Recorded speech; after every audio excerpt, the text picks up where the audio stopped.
តាអ្នកចូលចិត្តអ្នកណាប្រាប់ខ្ញុំមុនព្រោះអ្នកទាំងពីរចាញ់ហើយហេតុអ្វីយើងមិននិយាយវាជាមួយគ្នាកាយអ្នកក៏ចូលចិត្តកាយដែរខ្ញុំនិងមិត្តល្អបំផុតរបស់ខ្ញុំសុទ្ធតែចូលចិត្តបរិះដូចគ្នាខ្ញុំគ្រាន់តែជាមនុស្សធម្មតាម្នាក់មកពីគ្រួសារក្រីក្របើប្រៀបធៀបជាមួយ UK អានបន្ទាប់ពីរៀនចប់តើអ្នកចង់ទៅកន្លែងប្រកួត New Paradise ទេបង្គាម៉ាការ៉ុនរបស់ពួកគេឆ្ងាញ់ជាពិសេសម៉ាម៉ាអ្វីអានអ្នកបានឈ្នះរង្វាន់ក្នុងការប្រកួតឡើងមកនិយាយអំពីគំនិតរចនារបស់អ្នកមិនអីទេខ្ញុំគ្រាន់តែមានសំណាង UK អ្នកមកមិនអីទេយ៉ាងណាក៏ដោយគ្មានលទ្ធភាពរវាងកាយនិងខ្ញុំទេអានខ្ញុំកំពុងប្រកាសសង្គ្រាមលើអ្នកមិនចាំបាច់ទេ UK ខ្ញុំមិនចង់ប្រកួតប្រជែងជាមួយអ្នកទេខ្ញុំដឹងពីអ្វីដែលអ្នកកំពុងគិតប៉ុន្តែ UK មិនដែលត្រូវការនរណាម្នាក់ផ្ដល់ផ្លូវឲ្យខ្ញុំទេក្រុមរបស់យើងខ្វះមនុស្សកាយមកចូលរួមក្រុមរបស់យើងមិនអីទេខ្ញុំរួចរាល់ហើយយើងនឹងធ្វើការលើរឿងនេះជាមួយគ្នានៅក្នុងកិច្ចប្រជុំជៀនហើយអានគាត់បានធ្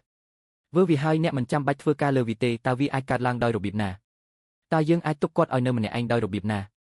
ពិតមែនហើយចូលយើងញ៉ាំអាហារពេលល្ងាចជាមួយគ្នានៅយប់នេះកាយខ្ញុំមានសម្ភារៈហើយយើងអាចចាប់ផ្ដើមធ្វើការលើរឿងនេះចូលយើងញ៉ាំក្រពះជ្រូកជាមួយគ្នានៅពេលក្រោយអ្នកទាំងអស់គ្នាមានសិទ្ធិឥឡូវនេះមែនទេចូលយើងផឹកស្រាបៀរនៅយប់នេះហើយទៅណាត់ជួបជាមួយមិត្តភក្តិសុំទោសខ្ញុំនឹងជូនអ្នកញ៉ាំអាហារនៅពេលក្រោយដើម្បីទូទាត់សង្វាអានពិតជាគួរឲ្យអាណិតណាស់អ្នកនឹងទទួលបានត្រឹមតែ10 យន់នៅទីបញ្ចប់វាទាបណាស់បងប្រុសវាមិនមែនជាលើកទី1ទេដែលខ្ញុំបានសុំឲ្យអ្នករៀបចំពិធីខួបកំណើតតើអ្នកអាចឲ្យខ្ញុំ